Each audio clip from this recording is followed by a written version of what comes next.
नमस्ते दोस्तों, आज आपका फिर से स्वागत है आप फैमिली स्टोरी के एक और एपिसोड में। Episode number 43। आज की हमारी फैमिली स्टोरी है OMG 3 के ऊपर।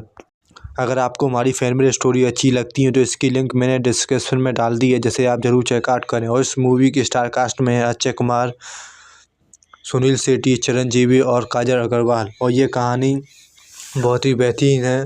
OMG एक नई शुरुआत बिना किसी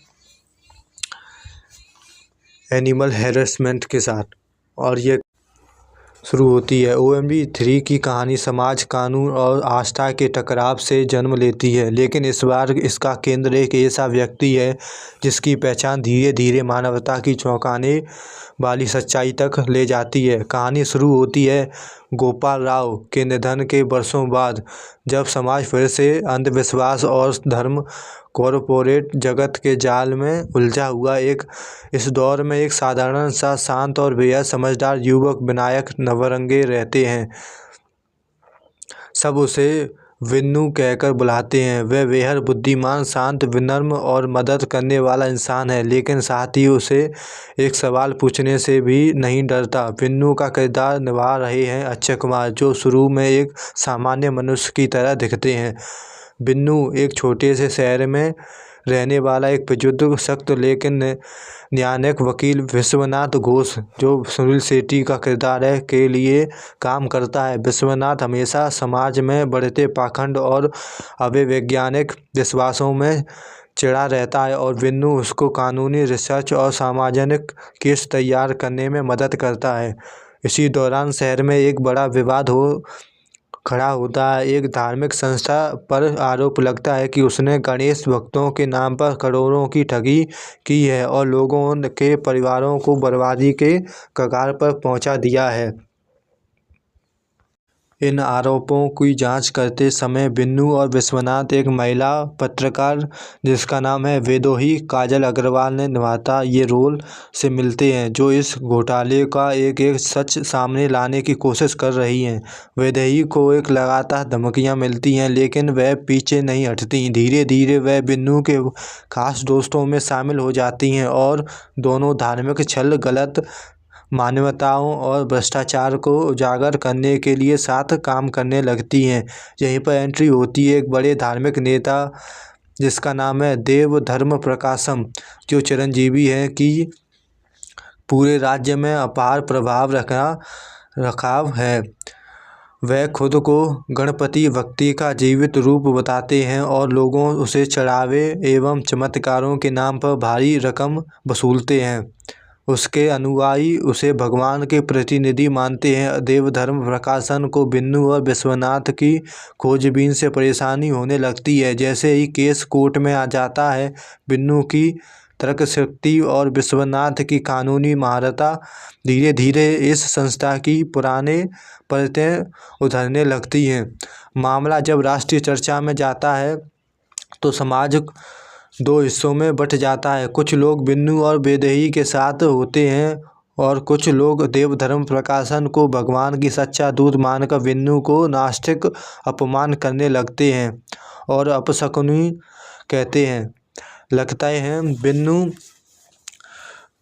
को जान से मारने की धमकियां दी जाने लगती हैं, लेकिन वह हार नहीं मान सकता, बच जाता है। कभी कभी रहस्यमयी आवाज़ से, कभी किसी चमत्कारी तरीके से। वह खुद भी यह समझ नहीं पाता कि वह भ्रष्ट संस्था के खिलाफ केस अंतिम दौर में पहुंच जाता है। तभी देवधर्म प्रकाशन अपनी सत्ता बचाने के लिए हिस्सा झूठे सबूत और डर का खेल शुरू करता है। वेदेही पर हमला होता है। विश्वनाथ को मानसिक रूप से तोड़ने की कोशिश की जाती है। उसी बीच विन्नू के शहर में मंदिरों में कुछ अद्भुत और आध्यात्मिक दृश्यों की अनुभव होने लगता है, जैसे कोई उसे पुकार रहा है, जैसे कोई उसे असली पहचान की ओर लौटा रहा है। पर वह इन्हें सिर्फ भ्रम समझकर अनदेखा कर देता है। जैसे जैसे समाज में तनाव बढ़ता है, लोग कंफ्यूज, दंगों और अफवाहों में उलझ जाते हैं। तभी विन्नू पहली बार बेहद शांत और दैवीय शक्ति से भरी आवाज़ में कहता है कि सच्चाई की परीक्षा समय ही लेता है, लेकिन सत्य हमेशा विजयी होता है। उसकी आंखों में एक अजीब चमक नजर आती है, जो वेदेही और विश्वनाथ को महसूस होती है। अंतिम बहस के दौरान जब अदालत पूरी तरह अराजकता में डूबने लगती है, तब अचानक वातावरण में एक दिव्य प्रकाश फैलता है। बिन्नू के शरीर पर सुंदूरी आभा उतर जाता है। उसकी पीठ के पीछे मानो कई भुजाओं के प्रतीक दिखाई देने लगते हैं और पूरा न्यायालय शांत हो जाता है। चिरंजीवी और का किरदार डर के मारे पीछे हट जाता है। उसी क्षण बिन्नू अपनी वास्तविक पहचान बताता है और कहता है, मैं विधायक नवरंगे नहीं, मैं विनायक नमो नमः हूँ। मैं गणेश हूँ, विघ्नहर्ता। अपराधों को उठाने आया था, पर इंसान को स्वयं अपने मुकुटों से ऊपर उठने होगा। सब स्तब्ध रह जाते हैं, कोई डरता है, कोई श्रद्धा से भर जाता है। लेकिन भगवान गणेश का रूप मानव को डरा नहीं रहा, बल्कि उन्हें सोचने पर मजबूर कर रहा है। वह साबित करते हैं कि असली अवस्था किसी इंसान की जेब में नहीं, बल्कि इंसान के बुद्धि और विवेक में होती है। देवधर्म प्रकाशन की सारे चालाकें अदालत में ध्वस्त हो जाती हैं। उसके साम्राज्य ढह रह जाता है। वह मानवता की सच्चाई के सामने रो पड़ता है और स्वीकार करता है कि वह दूसरों को अंधा बनाकर खुद लाभ उठाता रहा। गणेश जी मानव रूप में सबको अंतिम संदेश देते हैं और कहते हैं कि भगवान की खोजने से पहले इंसान को खुद को समझना चाहिए। गलत परंपराओं और पाखंडों को विरोध करना भी एक तरह से पूजा है।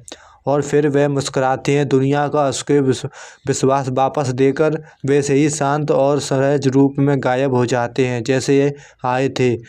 फिर पर पीछे छोड़ जाते हैं विवेक, साहस और सच्चाई की नई योजना। और ये कहानी यहीं पर ख़त्म होती है। और ये कहानी बहुत ही अद्भुत, हमने बहुत ही मेहनत से लिखी है। ये कहानी आपको अच्छी लगी तो कृपया हमें सब्सक्राइब करें और thank you for watching the super verse.